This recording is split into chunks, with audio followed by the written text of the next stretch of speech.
So you, like I said, you stayed in Namibia for 4 years. You're back in New York, but you stayed in Namibia for 4 years. So you obviously really loved the country.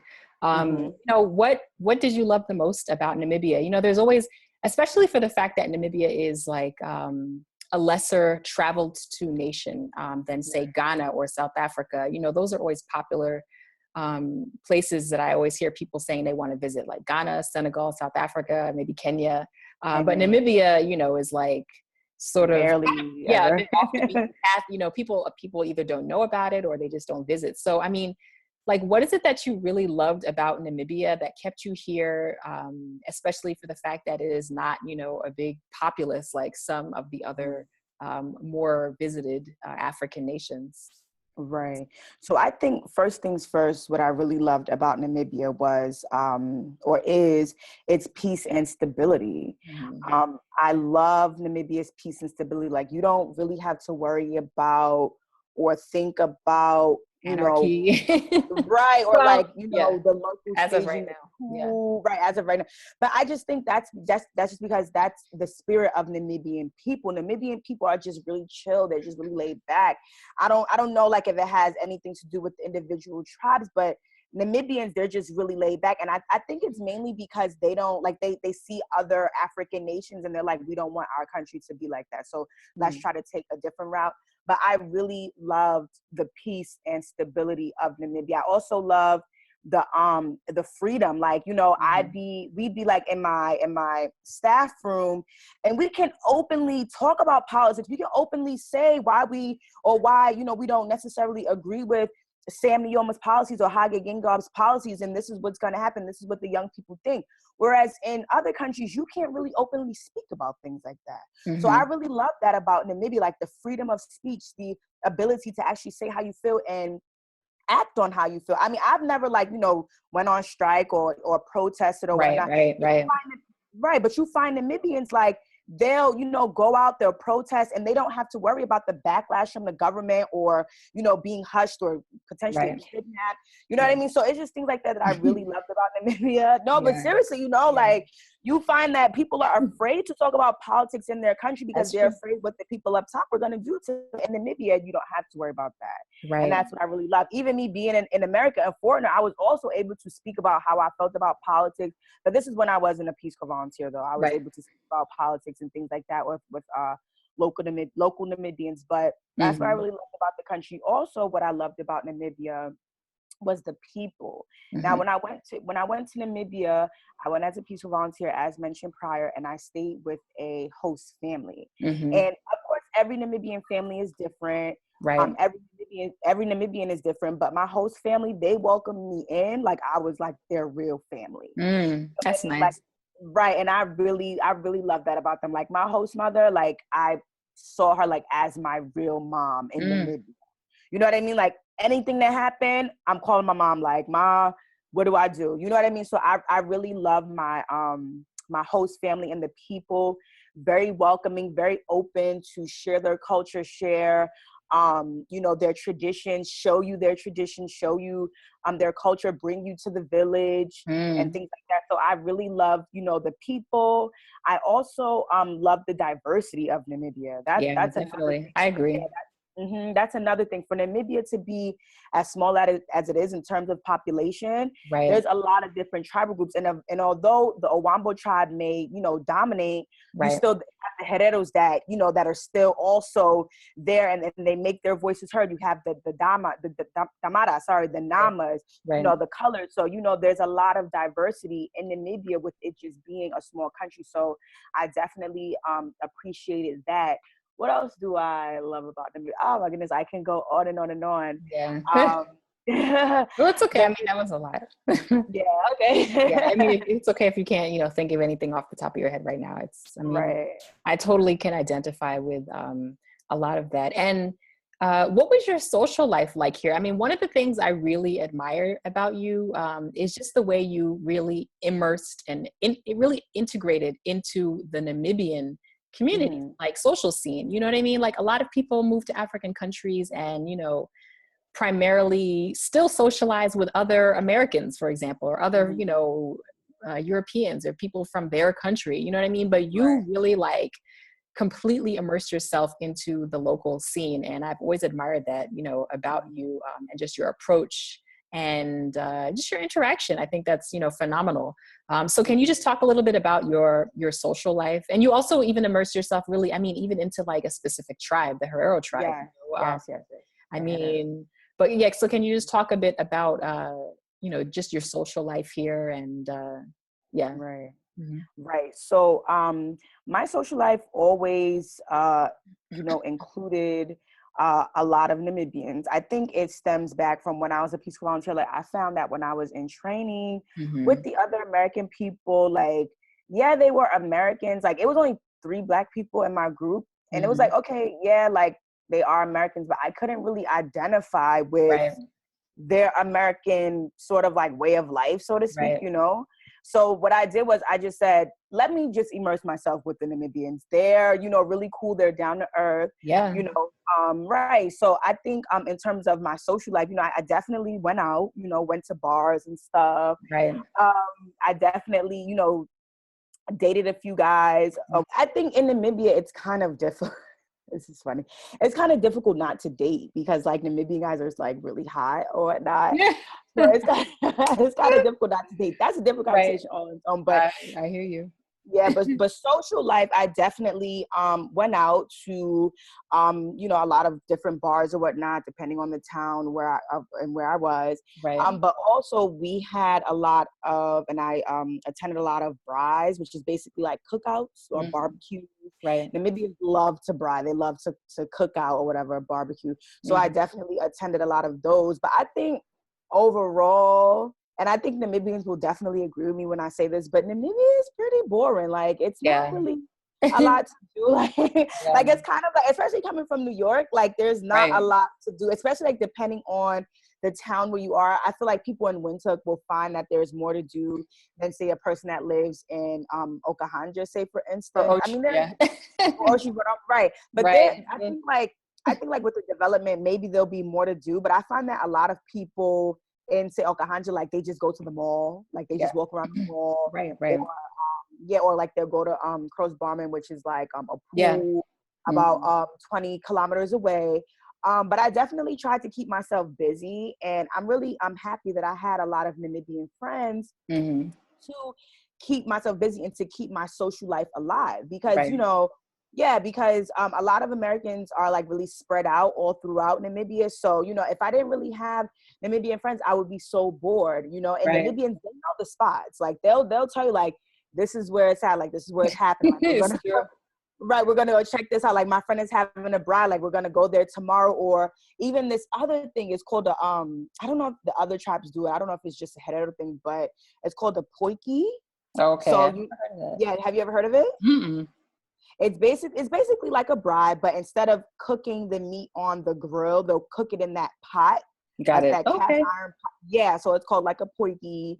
So I was invited to a lot of poikis too. So I used to attend those. But if you don't keep yourself busy, like you'll be really bored. But Namibians, they know. That's like, the truth. I mean, I have found myself in ruts, you know, because I wasn't busy enough. And in a country like this that has such a limited amount of things to do depending on the town you're in. If you don't keep it's like, I just commented to someone the other day that you literally have to like craft your life. You know what I mean? Like you have to be very active in staying busy. Otherwise you become depressed. It's true. Definitely. But I give a lot of thanks to my Namibian friends for keeping me busy, because you know, otherwise I would just be really, really bored. But that's pretty much it for my social life. I mean, I did a lot of braais. I try not to really go to bars because like I feel like bars wasn't really my scene. Like it was cool to have a few drinks, but so for the social life, like it was cool. Like, you know, just try to stay busy and okay. And what about, you know, on the opposite end, people always want to hear about, you know, the negative so they can feel like they get a realistic picture of the challenges of living abroad in an African country. But what were some of the challenging or some of the hardest things about living in Namibia for you? Right. So I think one of the most challenging things with living in Namibia is oftentimes feeling left out. Yeah. And, you know, this can, again, go for, you know, different people of different tribes or whatever. Like, I don't want to say that this is how all Namibians are, because I love the Namibian people. I really see the Namibian people as my family, as myself. But you find some Namibians or whatnot, like they just see you as the other, like the foreigner, or like the Black girl from America. So they kind of like want to, like, they kind of, how can I say, like they kind of try their hardest to like try to make you feel left out. Like if you're in a circle, like if you're in a circle of friends, like I will always go everywhere with my host sister. So, you know, I would be there with her, and then like she's like, okay guys, we're gonna speak English. We're like, okay, we're gonna speak English, but then like they'll just jump right back into Afrikaans or she had it. Right, you know what I mean? Story of my life. And then like also like you'll find like some people, and I guess this is everywhere, I don't want to just say this is Namibia, but you'll just find like some people, mainly females, honestly, not really the guys, but you'll find mainly females, like they'll just have like this stink attitude towards you. Like I just want to be your friend, you know what I mean? Like I know. right, but they'll just, and I think it's because Africans in general, they think that we think that we're better than them, but it's like, no, it's not like that. Like I know. Right? Like I don't think that I'm better than you because I know English or because I come from a westernized country. Like that's not like that. I mean, it's not like that. Like I see myself as you, like you're my sister, like just embrace me. Like I'm here alone. Like I want to be your friend. Right. Exactly. You know what I mean? Right. So I think like, so I think that's one of the negatives, like just, you know, always kind of feeling left out. And then with you feeling left out, you kind of feel a bit lonely or whatnot. But that's not what all Namibians, you know, or all Africans. Yeah.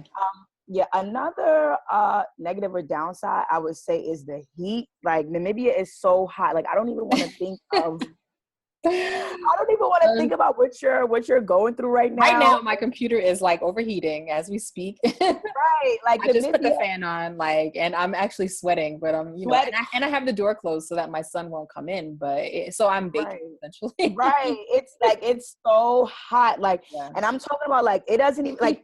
I feel like in the States, right? Even in the summertime, like we'll be like, oh, what's the degrees today? Like, is it going to be 70, 80? But in Namibia, you just know that it's going to be hot. Like maybe with a chance of rain, like you might have a chance, but you know every day, like it's going to be hot in the summertime. So I always look forward to the winter seasons in Namibia because the heat for me was just like unbearable. Like I don't even want to think about it because like I'm just getting hot thinking about it. But look, I'm sweating. You can see me in the camera sweating. Right. Like it's just so hot.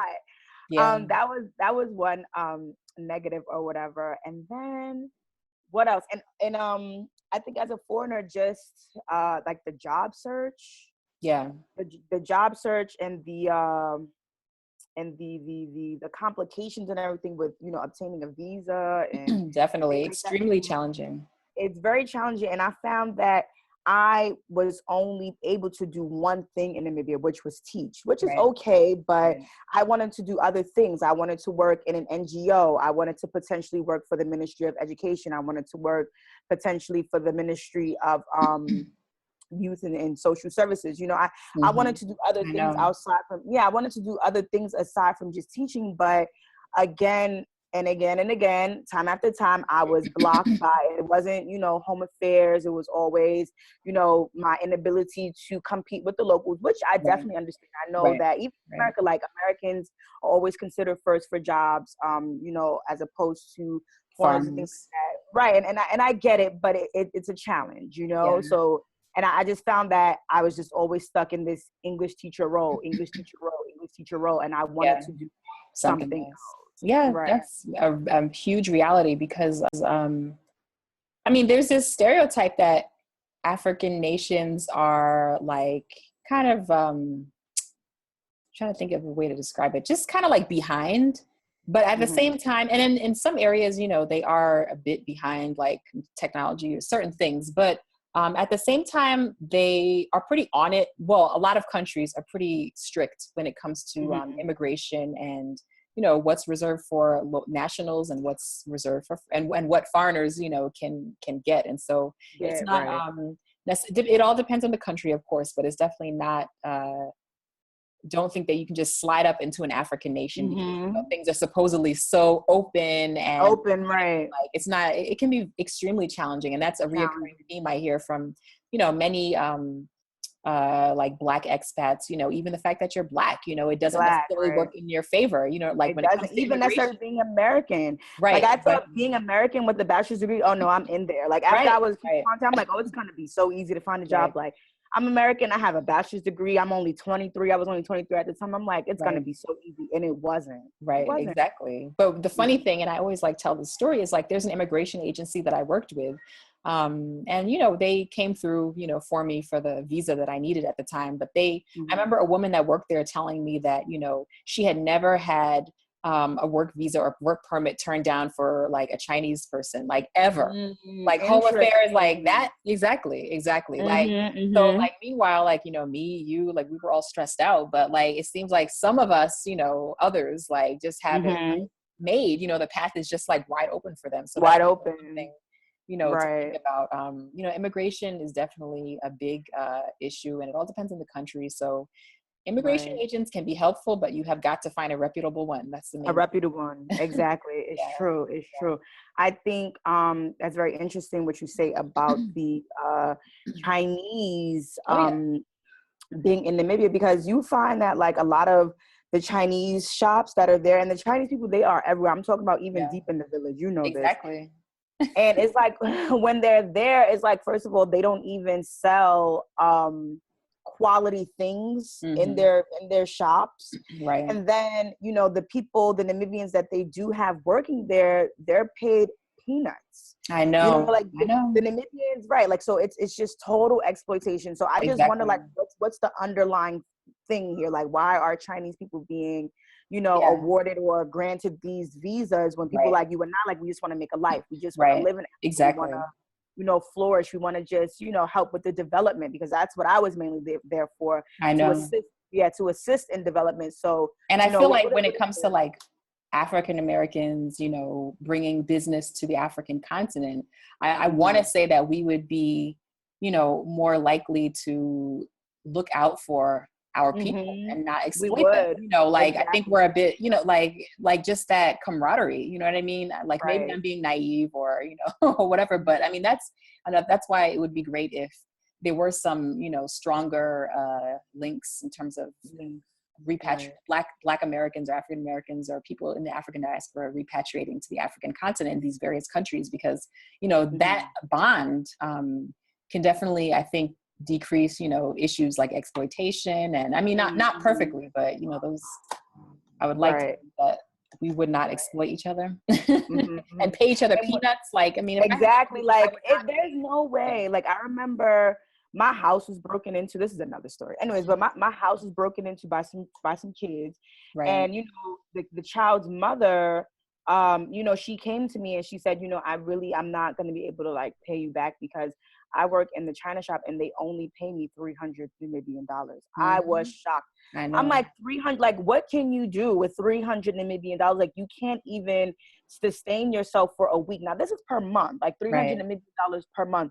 What can you do with that money? Like, even, you know, we were in the village, we were in Oshinene, like, even in the village, like, what can you really do with that money? And I just felt, you know, so bad for her, you know what I mean? And it just goes back, like, these Chinese people in Namibia, like, I really want to know, like, what's your purpose of being there aside from just exploiting the Namibian people? And the money that you do get doesn't stay in Africa. It goes where? Right back to China. I know. That's where it goes. So it's just you know, interesting that they're being awarded or, you know, given these permits. But when Gengob was here last year, and, you know, Gengob, he's the type of guy, like, he opens, like, if he comes to give a speech, like, he opens the floor for questions. And I wanted to ask him so bad, but I, like, got scared, like, chickened out. But I wanted to ask. This is the president of Namibia, if you guys don't know. Yeah, the president of Namibia. I wanted to ask him so bad, like, you know, there's a lot of African Americans. There's a lot of African Americans that want to go and live. Oh my God, you should have asked. I know, but I chickened out. Like, I felt like I was gonna, like, skip over words and stuff. I didn't want to embarrass myself.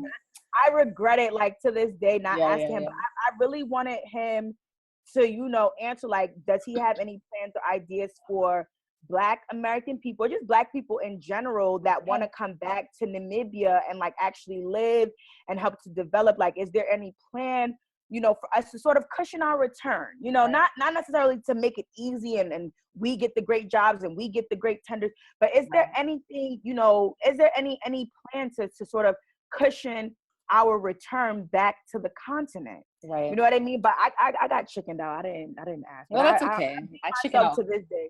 I kick myself to this day not asking that question, because I really wanted to ask. But no, that's okay. Definitely. And so I guess just closing the discussion. I mean, so you were here for a total of 4 years, and you are now back in New York, you know, living your life. But, you know, one theme that I've seen about your time here is just, you know, the theme of perseverance. Like a lot of people that have never been to the African continent before could easily, I can just see, you know, come here and be really deterred by either immigration or maybe social, you know, issues or whatever, like social life issues, or just the newness of being in an African country, but especially the immigration aspect. People can easily be deterred by that, or, you know, maybe someone might want to move to a certain country, but then, you know, the you know, investment ministry of that country is talking about you need like $400,000 to come in as an investor. I mean, so what advice do you have in terms of like perseverance? If someone really wants to move and live in an African country, you know, just in terms of the ways you have to be crafty, and it's not necessarily going to be a 1, 2, 3, you know, easy process, and how you know, shouldn't necessarily give up very easily in terms of moving here. Right.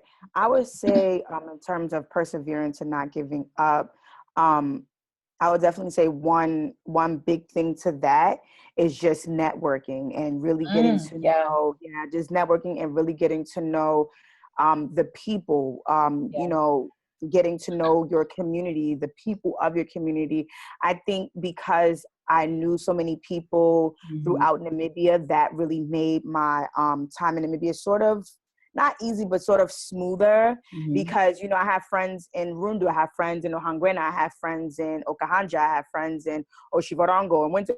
So whenever they would see like a job open up, they're immediately telling me like, Anita, I have a school open up for you. I know this organization, this principal, I know him, you know, apply and I'll you know, put in a good word for you. So I think perseverance, it's really important, but I think it's also really important to know and to network a lot of people, a lot of people in the country in which you're interested in. Yeah, you can definitely like network with the expats and, you know, with the foreigners and with the Black Americans that are there. That's great. That's cool. They know a lot of people too, but I think your biggest ally would be the locals that are there, the locals that are on the floor. They know the culture, they know the language, they know the lingo, they know what to say, you know, to get you where it is that you need to be. You know what I mean? So that's so true.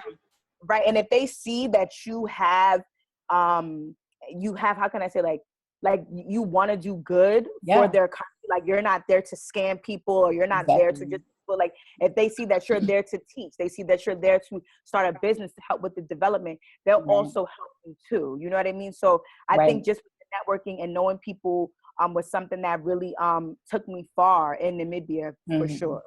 So that's excellent advice. You know, networking is huge. I have had various job opportunities pop up, you know, not because of, not like outside of the one that I moved here with. It's been most of the opportunities have been through Namibians, through locals. I mean, and a lot of people are intimidated by the idea of networking. I mean, I am actually, to be honest, but I mean, it's really just, you know, in the context of living in an African nation, is just like getting to know the people and talking to people and socializing with them. I mean, it's not something that has to be super duper over your head.